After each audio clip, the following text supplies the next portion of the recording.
नमस्ते दोस्तों, good morning. मैं नेमचंद टेक क्लास में आप सभी का स्वागत करता हूं। ठीक है दोस्तों, देखिए दोस्तों, जो मैं चैप्टर पढ़ाने जा रहा हूं उस चैप्टर में से हमेशा 2-4 क्वेश्चन हमेशा पूछता है और आते ही आते हैं दोस्तों। हर एग्ज़ाम में पूछे गए हैं, बिजली विभाग में पिछली बार 2018 की भर्ती में हर बार पूछे गए, हर क्वेश्चन पेपर में पूछा गया एक क्वेश्चन उठा के, और वो छोटा सा टॉपिक है मात्र, उसमें है कुछ भी नहीं। ठीक है दोस्तों, उसको बस याद करना है हमको। देखिए दोस्तों, आप जब तक मेहनत नहीं करेंगे तब तक आपको सफलता मिलने वाली नहीं है। यानी कि अपनी पढ़ाई को रेगुलर बना के रखिए, जिससे कि आपको सफलता मिल चुके। आप जितनी मेहनत करोगे उतनी ही आप सफलता के नज़दीक जाएंगे। ठीक है दोस्तों, तो देखिए दोस्तों, मार्केट में जो कंपटीशन है इतना हार्ड हो गया है, भ्रष्टाचार इतना ज़्यादा हो गया है कि जो मेहनत करने वाले बच्चे हैं वो पीछे रह जा रहे हैं। तो उनको भी हम कैसे पीछे छोड़ दें, वो है अपनी मेहनत। किसके ऊपर दोस्तों? मेहनत के ऊपर। इसलिए दोस्तों मेहनत करते रहिए, ये नहीं कि हमने अभी एग्ज़ाम आई है अभी तैयारी करें, ऐसा नहीं दोस्तों। रेगुलर अपनी कंटिन्यूटी बना के रखिए, जिससे कि हमारी किसी भी एग्ज़ाम हो, एग्ज़ाम में बहुत आती हैं, बहुत से रिक्वायरमेंट आती है जिसमें हम एग्ज़ाम को क्रैक कर सकें। ठीक है दोस्तों, तो देखिए अपनी मेहनत को रेगुलर बना के रखिए, जिससे कि क्या है, आप सफलता को प्राप्त कर लें। ठीक है, आप 1 महीने पढ़ेंगे, 2 महीने पढ़ेंगे, इतने में सफलता मिलने वाली नहीं है, क्योंकि बहुत ही कंपटीशन, एक से एक नया बच्चा आ रहा है, जिससे बहुत ही टैलेंटेड बच्चा आ रहा है।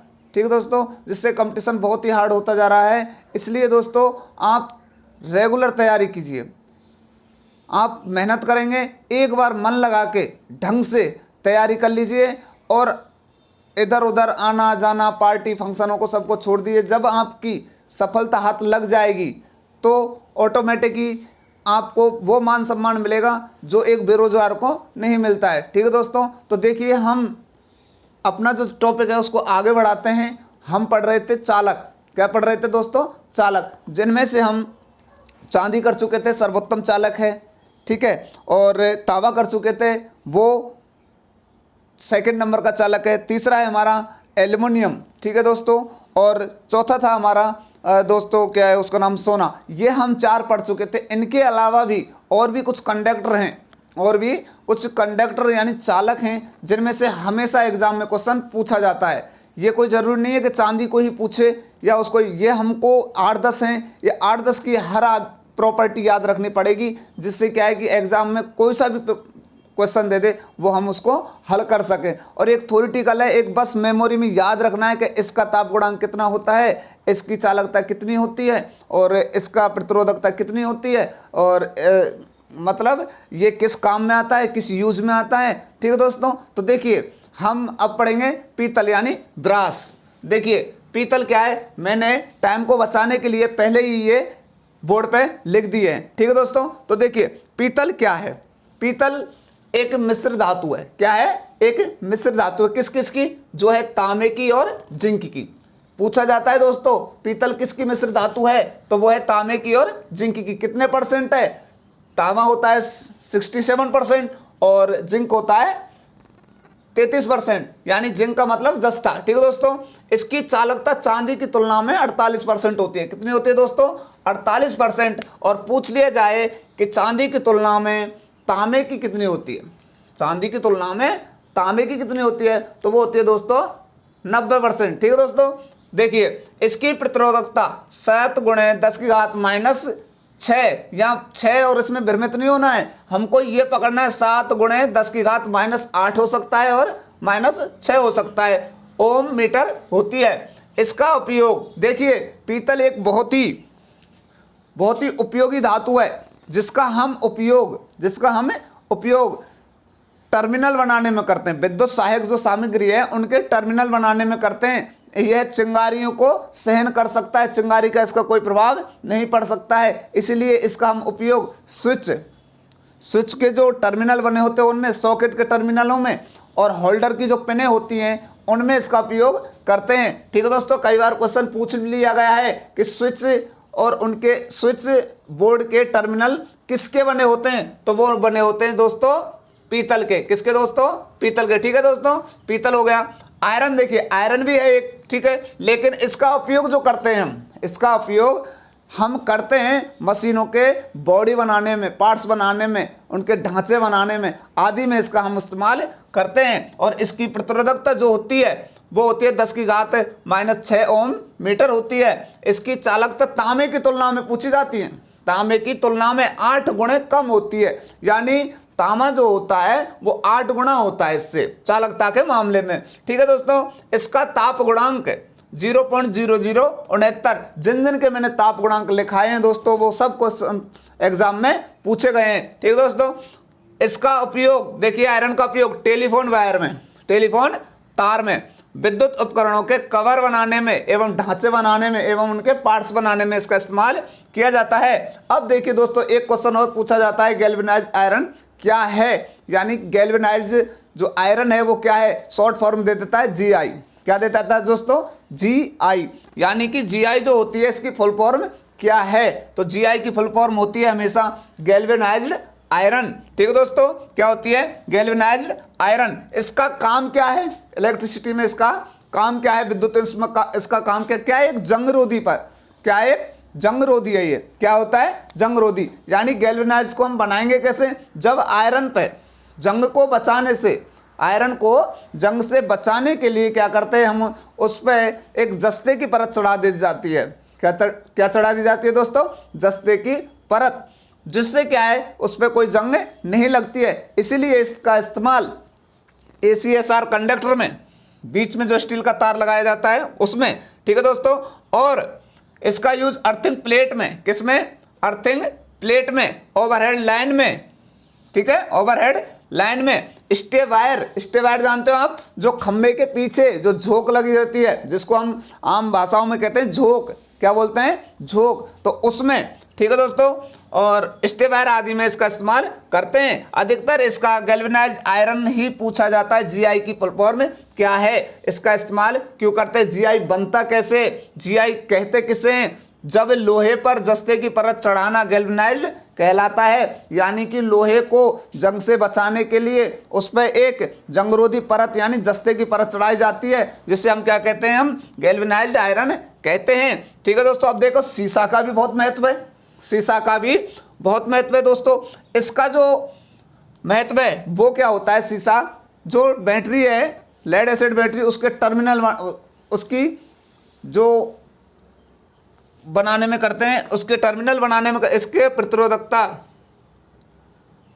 एसिड बैटरी में प्लेट बनाने में, सॉरी, किसमें? प्लेट बनाने में इसका इस्तेमाल करते हैं। जो लेड एसिड बैटरी है उसकी प्लेट बनाने में इसका इस्तेमाल करते हैं। और सीसा का उपयोग फ्यूज बनाने में, फ्यूज वायर के रूप में, सोल्डर बनाने में, अंडरग्राउंड केबल में सीथिंग के लिए। ये क्वेश्चन महत्वपूर्ण है दोस्तों कि अंडरग्राउंड केबल में उसकी जो नमी है उसको रोकने के लिए किसका इस्तेमाल किया जाता है दोस्तों? तो वो किया जाता है हमारा शीशे का। किसका दोस्तों? शीशे का। केबल का पार्ट एक अलग से बनाएंगे, जिसमें हम सारी केबल जो है उसकी वोल्टेज रेटिंग कितनी है, वोल्टेज ग्रेड कितनी है, और वो सारी चीज़ें उसमें पढ़ेंगे। उसकी कंस्ट्रक्शन उसमें पढ़ेंगे, आर्मर्ड केबल की। ठीक है, वहाँ से पिलसट्टा केबल है। ठीक है, और देखो तो शीशा क्या होता है? इसकी प्रतिरोधकता 2.2 × 10⁻⁶ ओम मीटर होती है। इसका गलनांक 327 डिग्री सेंटीग्रेड होता है।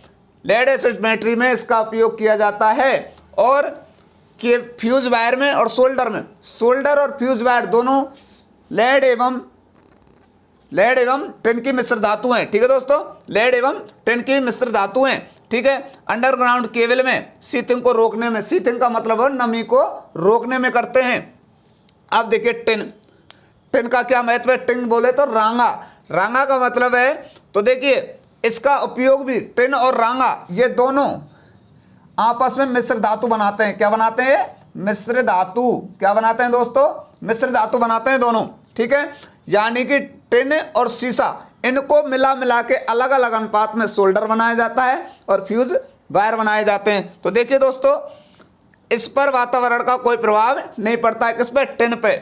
और इसलिए इसका उपयोग फ्यूज वायर बनाने में, सोल्डर वायर बनाने में, धातुओं पर परत चढ़ाने में। ठीक है दोस्तों, इसमें इसका इस्तेमाल किया जाता है। अब देखिए जस्ता। अब क्या है दोस्तों? जस्ता। तो जस्ता क्या है? जिंक का वो, इसकी जो प्रतिरोधकता होती है 5.9 गुणे 10 की घात माइनस 6 मीटर होती है। इसका जो यूज है, इसका जो उपयोग है, इसका उपयोग होता है जो शुष्क सेल आते हैं हमारे, शुष्क सेल, उनके कंटेनर यानी उनके पात्र जिसमें वो इलेक्ट्रोलाइट भरा जाता है, उसमें इसका इस्तेमाल करते हैं। और लोहे को जंग से बचाने में, परत चढ़ाने के लिए करते हैं। मैंने यहाँ भी बताया था कि गैल्वेनाइज्ड आयरन क्या है, यानी कि जस्ते पर उसकी परत चढ़ा दी जाती है, किसकी, सॉरी, लोहे पर जस्ते की परत चढ़ा दी जाती है, तो उसे गैल्वेनाइज्ड आयरन कहते हैं। यानी कि लोहे को जंग से बचाने के लिए किसकी परत चढ़ाई जाती है, तो वो चढ़ाई जाती है जस्ते की परत। ठीक है दोस्तों। अब आता है टंगस्टन। यहाँ से भी महत्वपूर्ण क्वेश्चन बनता है कि इसका टेम्परेचर यानी गलनांक कितना होता है और इसकी प्रतिरोधकता कितनी होती है, और जो बल्ब के फिलामेंट हैं वो किसके बने होते हैं, तो बल्ब के फिलामेंट हैं जो दोस्तों किसके बने होते हैं, टंगस्टन के। ध्यान रखना, जो हमारा बल्ब है उसका जो तंतु होता है वो किसका बना होता है, टंगस्टन का। ठीक है दोस्तों। और इसका टेम्परेचर 3400 डिग्री सेंटीग्रेड, कितना, 3400 डिग्री सेंटीग्रेड होता है। इसका यूज कहाँ है, बल्ब के फिलामेंट बनाने में, स्थायी चुंबक बनाने में इसका इस्तेमाल करते हैं। यूरेका, वेरी वेरी इंपॉर्टेंट, जिसका दूसरा नाम है कॉन्स्टेंटन। क्या है, कॉन्स्टेंटन। इसका इस्तेमाल कहाँ करते हैं और इसका गलनांक क्या है, इसकी प्रतिरोधकता कितनी होती है, तो यूरेका जो होता है एक कॉन्स्टेंटन है, यानी मिश्र धातु है। इसका दूसरा नाम है कॉन्स्टेंटन। इसका ताप गुणांक नगण्य होता है। कई बार पूछा गया, पिछली बार कक्षा में भी पूछा गया था, 2018 की भर्ती जो हुई थी विद्युत विभाग राजस्थान की, तो उसमें भी ये पूछा गया था। कौन सा दोस्तों, ये पूछा गया था यूरेका का ताप गुणांक होता है, तो वो होता है नगण्य। और एक पूछा गया था कॉन्स्टेंटन किसकी मिश्र धातु है, बच्चों ने पढ़ा था यूरेका, ओनली क्या पढ़ा था, यूरेका पढ़ा था। यानी कि यूरेका निकेल और तांबे की मिश्र धातु होती है। किस अनुपात में होते हैं, 40 में निकेल होती है और तांबा होता है 60% में। यानी कि, और पूछा गया था क्वेश्चन, ये यूरेका ना देके कॉन्स्टेंटन दिया था। क्या दिया था दोस्तों, कॉन्स्टेंटन किसकी मिश्र धातु है, तो वो है निकेल प्लस तांबे की मिश्र धातु। इसका जो गलनांक होता है वो होता है 1300 डिग्री सेंटीग्रेड। आपेक्षिक घनत्व होता है 8.9 होता है, और प्रतिरोधकता होती है 48 गुणे 10 घात माइनस 6। ठीक है दोस्तों। और इसका जो यूज होता है रेजिस्टेंस बनाने में होता है। कहाँ होता है, रेजिस्टेंस बनाने में। जो अपने डीसी मोटर के स्टार्टर हैं, डीसी मोटर के स्टार्टर हैं, उनमें इनका प्रतिरोधक बनाने में इनका इस्तेमाल किया जाता है। थर्मोकपल बनाने में किया जाता है। और ये वेरी वेरी इंपॉर्टेंट है दोस्तों, इसका ताप गुणांक कितना होता है, नगण्य होता है। कितना होता है दोस्तों, नगण्य होता है। यूरेका का ताप गुणांक नगण्य होता है। यानी कहने का मतलब यह है कि इसके टेम्परेचर को घटाओ बढ़ाओ, इसके प्रतिरोध पर कोई प्रभाव नहीं पड़ेगा। ठीक है। इसीलिए डीसी मोटर के स्टार्टर बनाने में इसका इस्तेमाल किया जाता है, क्योंकि यदि इसका प्रतिरोध बढ़ गया तो मोटर पर कुछ ना कुछ प्रभाव पड़ेगा, उसको वोल्टेज करंट कम मिलेगी। ठीक है दोस्तों। तो देखिए ऐसे ही है मैग्नीज, ऐसे ही क्या है दोस्तों, मैग्नीन। अब मैग्नीन क्या है, मैग्नीन भी, इसका भी ताप गुणांक कैसा होता है, नगण्य होता है। तो देखिए ये 3 धातुओं से मिलकर बनती है, तांबा, मैग्नीज और निकेल। निकेल और तांबा तो है ही, निकेल और तांबा तो है ही, लेकिन इसमें एक और जोड़ दिया है, वो है मैग्नीज। क्या है दोस्तों, मैग्नीज। इसका ताप गुणांक भी कैसा होता है, नगण्य होता है। इसकी प्रतिरोधकता 43 गुणे 10 घात माइनस 6 ओम मीटर होती है, और इसका गलनांक 1000 होता है, और यूरेका का 1300। ठीक है, 1300 डिग्री से। अब देखिए दोस्तों इसका इस्तेमाल कहाँ करते हैं, आपने देखा होगा वोल्ट मीटर और एम्पियर मीटर की जब रेंज बढ़ाई जाती है, वोल्ट मीटर एम्पियर मीटर की जब रेंज बढ़ाई जाती है दोस्तों, तो उसकी रेंज बढ़ाने में गुणक के रूप में यानी मल्टीप्लायर के रूप में और शंट के रूप में, जब एम्पियर मीटर के समांतर में लगता है जब तो कहलाता है वो शंट प्रतिरोधक, और जब वोल्ट मीटर के श्रेणी में लगता है तो वो कहलाता है गुणक। क्या कहलाता है, गुणक। यानी कि उनकी रेंज बढ़ाने में मैंने लिख दिया है दोस्तों, यूज वोल्ट मीटर एवं एम्पियर मीटर की रेंज बढ़ाने में इसका इस्तेमाल करते हैं। किसका, मैग्नीज का। दोस्तों ध्यान रखना, क्वेश्चन पूछा जा चुका है और पूछा जा सकता भी है। ठीक है दोस्तों। अब आता है एक नाइक्रोम। हमें पूछा जाता है कि हीटर जो होता है उसकी जो स्प्रिंग होती है वो किसकी बनी होती है, तो वो बनी होती है दोस्तों नाइक्रोम की। किसकी बनी होती है? नाइक्रोम की। ठीक है, और ये किसकी मिश्र धातु है नाइक्रोम? तो वो होती है दोस्तों निकेल और क्रोमियम। अब हमको पता है निकेल 80% होता है और क्रोमियम होता है हमारा 20% दोस्तों। तो बताइए आप, वो पूछ लेता है किस अनुपात में मिलाए जाते हैं, किस अनुपात में निकेल और क्रोमियम मिलाए जाते हैं। तो देखिए दोस्तों किस अनुपात मिलाएंगे? 4:1 में। किसमें? 4:1 में। इन नामों को उल्टा सुल्टा भी कर सकता है, निकेल और क्रोमियम। पहले क्रोमियम दे सकता है और बाद में निकेल दे सकता है। तो यानी कि 1:4 या 4:1 नामों को आगे पीछे करके उसी हिसाब से हमको देखना है। ठीक है दोस्तों, इसकी प्रतिरोधकता 100 होती है, 100 × 10⁻6 ओम सेंटीमीटर होती है। गलनांक 1400 डिग्री सेंटीग्रेड होता है। कितना होता है दोस्तों? 1400 डिग्री सेंटीग्रेड होता है। तापगुणांक कितना हो दोस्तों? 0.0014 डिग्री प्रति डिग्री सेंटीग्रेड होता है। और इसका यूज हीटिंग एलिमेंट बनाने में, जितने भी आपके हीटिंग एलिमेंट, चाहे वो प्रेस का है, चाहे वो टोस्टर होता है, अपने ओवन होते हैं ना, उनका, विद्युत भट्टी, वाटर हीटर, जो आप पानी गर्म करने की रॉड है, प्रेस है, विद्युत केटली है, यानी जो इलेक्ट्रिक से चलने वाली जो केटली है, ठीक है, उनके जो एलिमेंट बनेंगे वो किसके बनेंगे दोस्तों? नाइक्रोम के। कई बार पूछा जा चुका है, इसका गलनांक भी पूछता है, ताप गुणांक भी पूछता है। ठीक है दोस्तों, ये सारे ही इंपॉर्टेंट हैं दोस्तों। अब तक जितने भी मैंने ये पार्ट कराए हैं बहुत ही इंपॉर्टेंट है दोस्तों। इनको अपनी एक नोट्स में लिख लेना और क्वेश्चन इनसे बाहर मुश्किल ही जाएगा। जहां तक मेरा अनुभव है दोस्तों, हर बार इन्हीं में से उठा के क्वेश्चन पूछा गया है। नाइक्रोम का पूछ लिया, कॉन्स्टेंटन क्या है, जस्ते का क्या इस्तेमाल करते हैं, ऐसे ही पीतल का पूछता है। ठीक है दोस्तों, पीतल यानी विद्युत सहायक सामग्री जो होती है उनके टर्मिनल किसके बने होते हैं? स्विच जो होता है उसके टर्मिनल किसके बने होते हैं और क्यों बनाए जाते हैं? क्योंकि इस पर चिंगारी का कोई प्रभाव नहीं पड़ता है। लाइट आए लाइट जाए, लाइट आए लाइट जाए, तो उसमें क्या है? चिंगारी पैदा होगी। ठीक है, सप्लाई आए जाए चिंगारी पैदा होगी, जिससे क्या है कि उसका जो टर्मिनल है उन पर कोई प्रभाव नहीं पड़ता है। होल्डर जो होता है उसकी पिनें किसकी बनी होती हैं? तो उसकी पिनें भी किसकी बनी होती हैं? पीतल की बनी होती हैं। ठीक है दोस्तों, वीडियो यदि अच्छी लगी हो तो प्लीज़ लाइक एवं सब्सक्राइब करें और कमेंट्स करें, शेयर करें।